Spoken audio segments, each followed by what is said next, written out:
talk a little bit more about the fat loss side and some of the most common challenges that we see, and what peptides are you seeing are benefiting that person. So you got a client who's stalling their progress. We all know that it could be a whole host of things, right, that could be causing that. But where are you seeing the, introducing of peptides being most beneficial for that avatar, that person who's struggling with fat loss? Yeah, there's one in particular I'm hearing a lot about, semaglutide. I've been reading and hearing a lot about that one. Like, what's going on with these, and how are they working? Okay. Well, let me just back up and let me see if I can set lay the platform to then jump into the GLP-1 receptor agonist you're talking about, semaglutide. So fat loss is all about, it really comes down to, again, to glucose absorption, the utilization of glucose through glycolysis and through the full oxidative respiration, meaning oxidative phosphorylation Krebs cycle, to make ATP and NAD. What does all that mean? It just means that as we train harder, as we eat poorly, as environmental factors, whatever they may be, stress, so forth, all these things influence the cell, what was called cell redox, and how inflammatory aspects of the cell can then influence the way the cell uses what you put into your body, like fat or proteins or glucose. So what happens is the body loses its flexibility. The cells lose the flexibility to make those decisions of, when do I use this substrate to make energy? And so what happens with fat loss is we tend to lose oxidative phosphorylation, meaning the most efficient way we can make energy is by utilizing fat. That's why, like, ketone esters are the hottest thing in sports, because it's just an immediate NAD, ATP production that bypasses everything, and it's just incredible. And that's something else we can talk about at some time.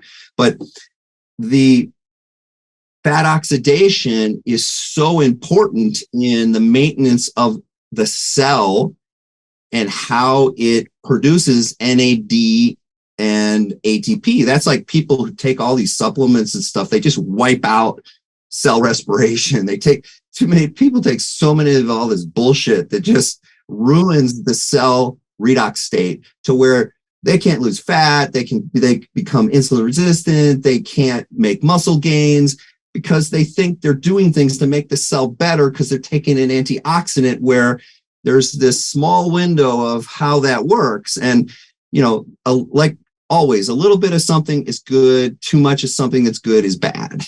And so loss of fat comes down to really just understanding those basics. And then, your fasting, your exercise program, all these things that can be beneficial, but probably the most, in my line of work, what I do to optimize performance and take care of immune diseases and cancer and so forth. You know what my biggest problem is? It's the diet. It's seeing this diet that's high in, everybody has this low-grade metabolic acidosis, and a low-grade metabolic acidosis is always going to influence sarcopenia, loss of muscle mass. It's going to decrease fat oxidation.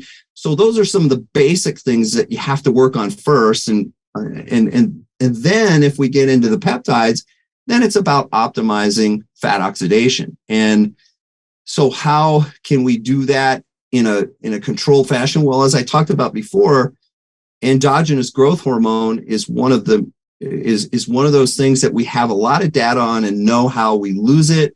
We know how it's influenced by disease states, in particular, low-grade metabolic acidosis or insulin resistance. It lowers the amount of growth hormone release. So we can do things while we're working on a program, right, to influence a better nutrition, better sleep, and exercise, resistance, or cardio or high intensity interval training, using those in conjunction with, say, like a GHRH or GHRP type of peptide.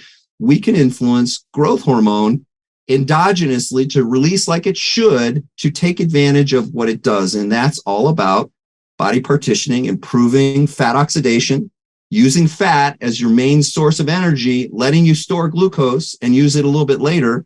And then getting that mechanism of, there's this mechanism of how insulin influences this PIPK, AKT, mTOR pathway of building muscle or building protein, making protein and so forth. So this has an influence. If you're improving efficiencies of the cell, you're going to influence mTOR. You're going to influence that process of protein synthesis. So at the same time you're losing fat, you want to improve protein synthesis, because on that side of it, the more muscle mass you have, or the more efficient the muscle mass you have, theoretically, and it depends on the type of exercise, you're improving mitochondrial capacity, function, optimization. So you're going to utilize energy even better, right? And so you're going to consume, that cell's going to want to consume more energy. So all of a sudden you've got this reserve of muscle, you've lost fat, and you've improved efficiencies of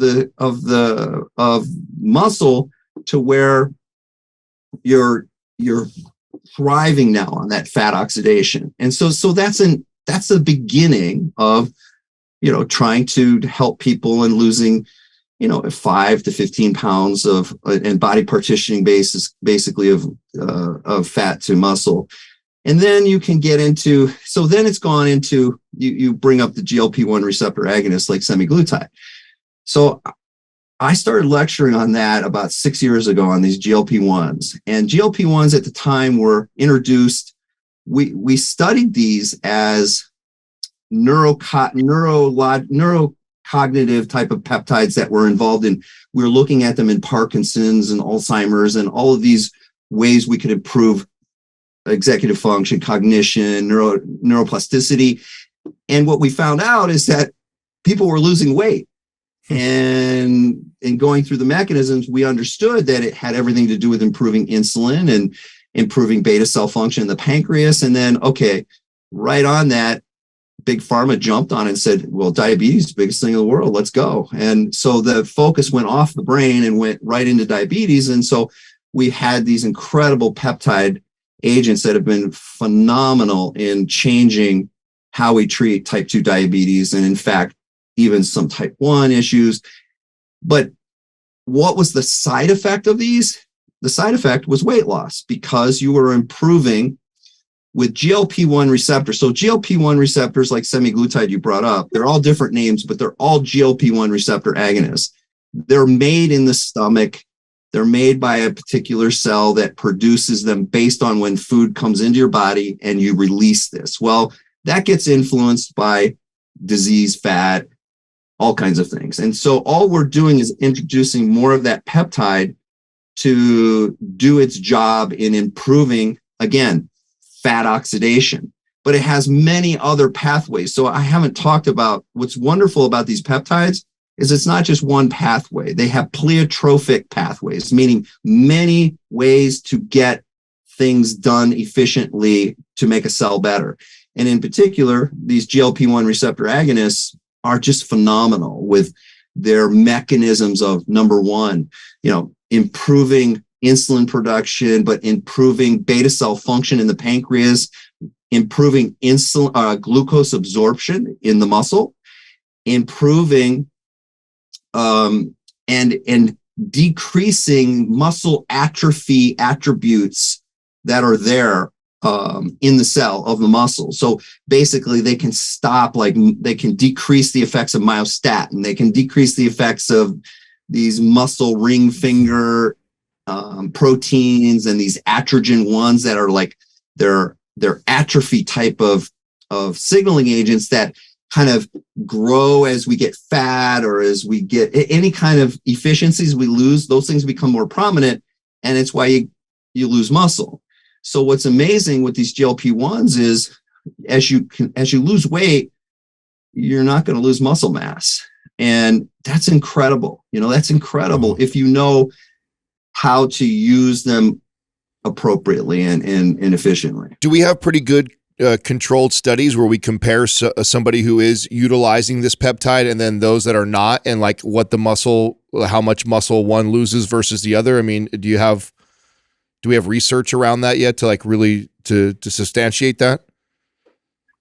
Yeah, there's massive research. Okay, so muscle mass is always like the last thing where if you don't have the dollars for the studies, right, and there's no end game for the pharmaceutical company, your studies are gonna be limited. That makes sense. So, but so all of the research in these peptides has been based, has significant data on cardiovascular improvements, all of the things that we know are relevant in something that can be very healthy for us.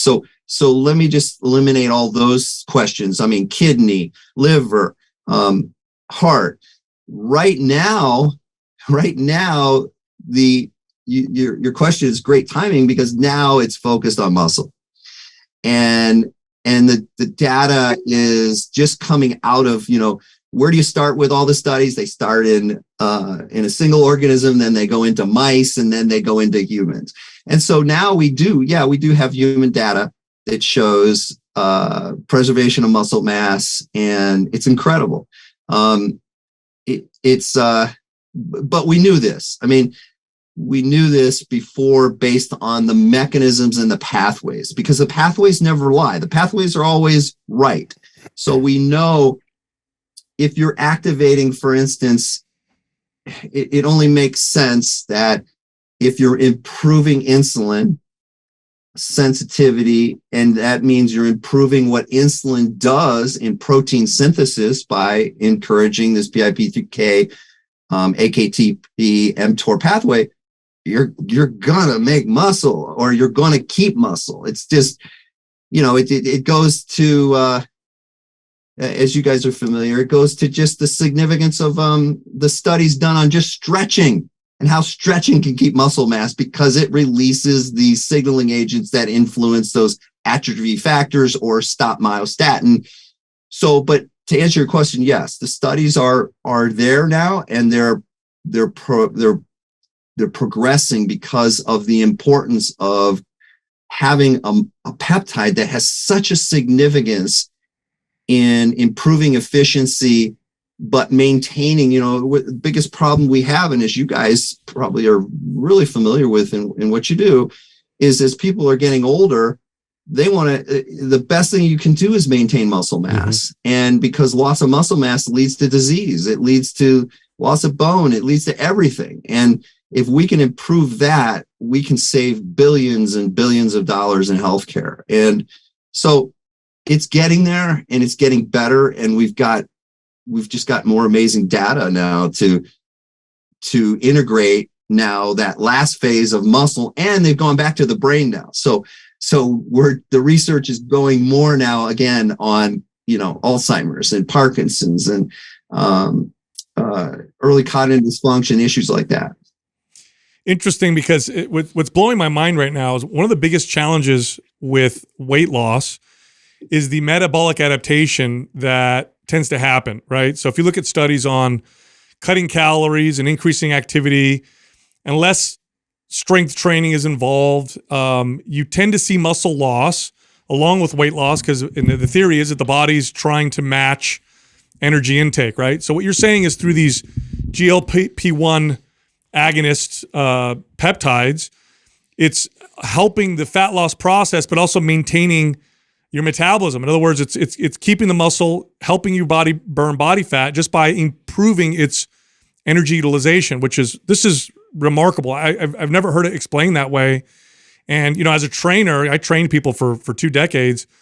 One of the most challenging things, and this was it, like if I could get a person to lose body fat and either build muscle or keep muscle, like I was winning. Like that was it right there. So something like this sounds like a total breakthrough. Is that how it's being received right now? Is this, because I'm reading about it like crazy, in particular the one that I mentioned, semaglutide. Is it making waves like I would predict, or like I would think?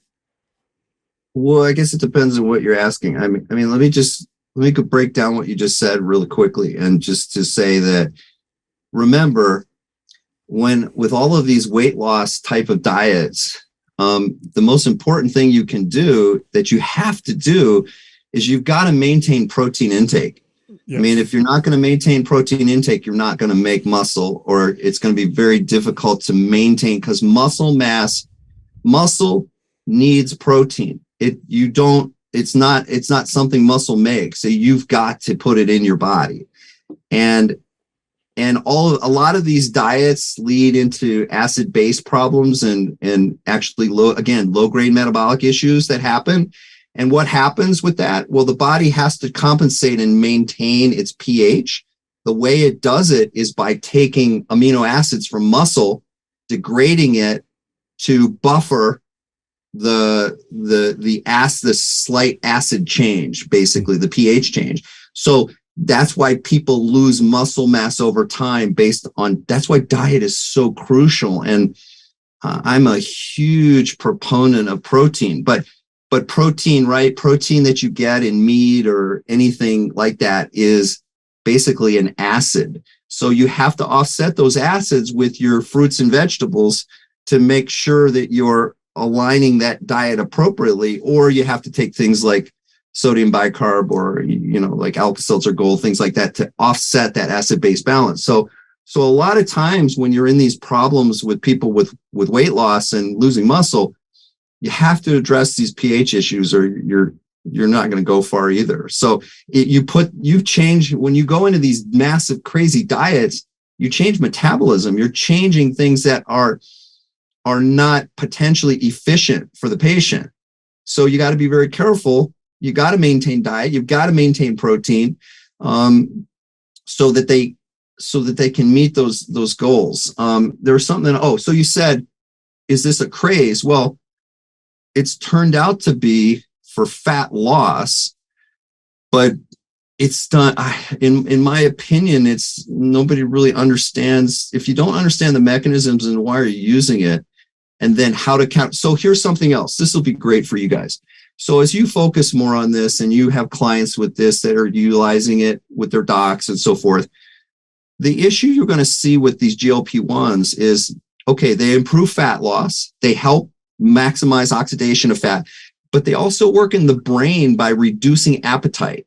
So you've got to consider this when you're approaching a patient and you're telling them, well, we got to get more protein in you, while we're working on maintaining muscle, or even trying to build muscle and lose fat. Because what are you fighting? You're fighting that person doesn't want to eat. That person doesn't want that. So you've got to find, what are those avenues then? How do I increase protein and make it easier for that patient? And, I've always found that the easiest way to do that is not through these, whey and casein shakes, because what do those do? They fill you up. They make you not want to eat afterwards. It's really going to things like egg whites and things that are inexpensive, but you can get massive amount of protein in a small amount of liquid or whatever form. So those are just ideas. I mean, I'm just telling you, there's things that you gotta put together, because you're going to fight that part. You're going to fight that appetite part. And so those people, even though the mechanisms say you can't lose muscle with GLP-1s, well, I'm going to tell you, you can, if you're not maintaining your diet appropriately. Excellent. Right?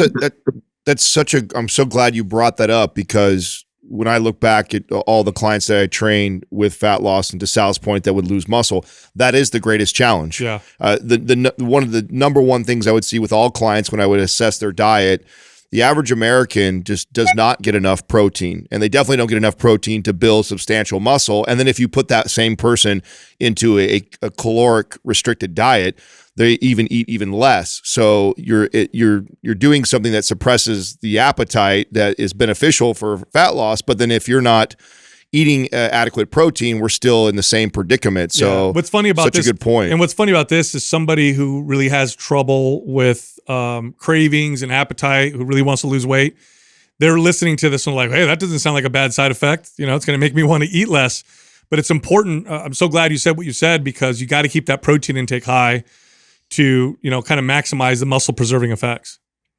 Well, and the things you guys are doing by instituting resistance exercises needs to be done, or else they're going to lose muscle. You got to have some exercise. If you're going to do a GLP-1, as I tell all our patients, if you're going to do a GLP-1, you're going to lose muscle unless you do some type of resistance exercise, right, to just help signal to maintain muscle mass. So, but you have to get that protein in the best you can, and so it's a battle, but it can be done, and you can get incredible body partitioning. I mean, incredible, if you know how to use these things appropriately, and it's really, as you guys know, what works for one person doesn't work for the other person the same way. It's why you have to tailor everything you do to your client, to your patient, and in breaking through plateaus and losing weight, right, and getting stronger, all those things.